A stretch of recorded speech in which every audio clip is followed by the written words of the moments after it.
Last episode, Claude decided which leads were worth pitching, but a decision that nobody sees is useless.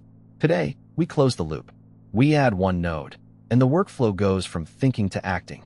Real leads, in your Slack, automatically, while you sleep. This is what an agent actually does. Quick recap. Episode 2 ended with this. Schedule fires at 9 a.m. We fetch GitHub users. Claude looks at each one and decides yes or no on whether they fit our pitch criteria. We filter the yes answers. And then we hit a wall. The data sits in the n8n execution log. Nobody is reading the n8n execution log. That is not an agent. That is a spreadsheet that talks to itself. So today we add one final node, an HTTP request that posts to a Slack incoming webhook.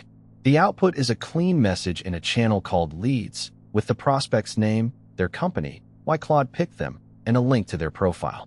One tap on your phone and you are pitching. That is the loop. Why Slack instead of email or a database? 3 reasons. 1. Notifications are instant and they go to your pocket. You see the lead in real time. 2. The free tier is enough forever for this use case. No vendor lock-in. 3. The webhook is a single URL. No OAuth, no auth dance, no API keys to rotate. The simplest possible action. Pick the lowest friction action that gets the lead in front of a human. Setup is 40 seconds. In your Slack workspace, go to Apps, find Incoming Webhooks, click Add. Pick the channel where the lead should land. Slack generates a webhook URL. Copy it. That URL is the only thing n8n needs. Treat it like a password. Anyone with the URL can post to your channel.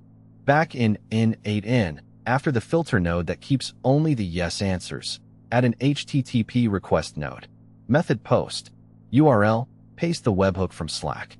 Body content type, JSON. And in the body, this is the part that makes the message actually useful. Slack supports a format called BlockKit. It lets you build messages with sections, fields, buttons, and dividers. For leads, you want 3 things in the message. The prospect's name and company in bold at the top, Claude's reasoning quoted below it, and a button that links straight to their GitHub profile. The viewer should be able to act on the lead in 2 taps from their phone lock screen.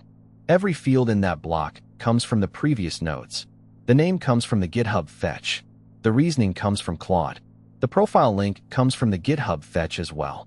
In n8n, you drag those fields from the input panel on the left straight into the body. n8n wraps them in double curly braces, and at runtime, each lead gets its own message.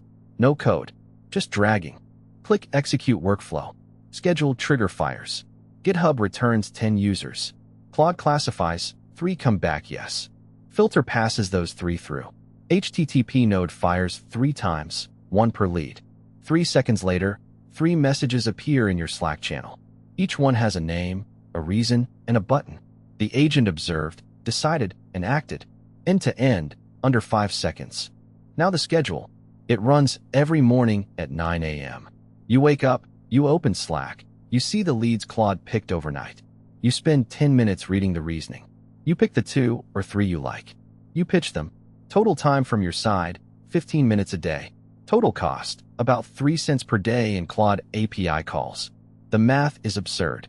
This is what people mean when they say AI agent. 3 things in a loop. Observe the world. That is the GitHub fetch. Make a judgment. That is Claude. Take an action that changes the world. That is the Slack post. Everything else is decoration. If you can build those 3 things and trigger them on a schedule, you have built an agent. You just built one. In 5 minutes. Workflow JSON is in the description. Fork it. Swap GitHub for your own data source. Next week, we go 1 level deeper.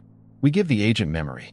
It remembers which leads you already pitched, which ones converted, and it gets better at picking over time.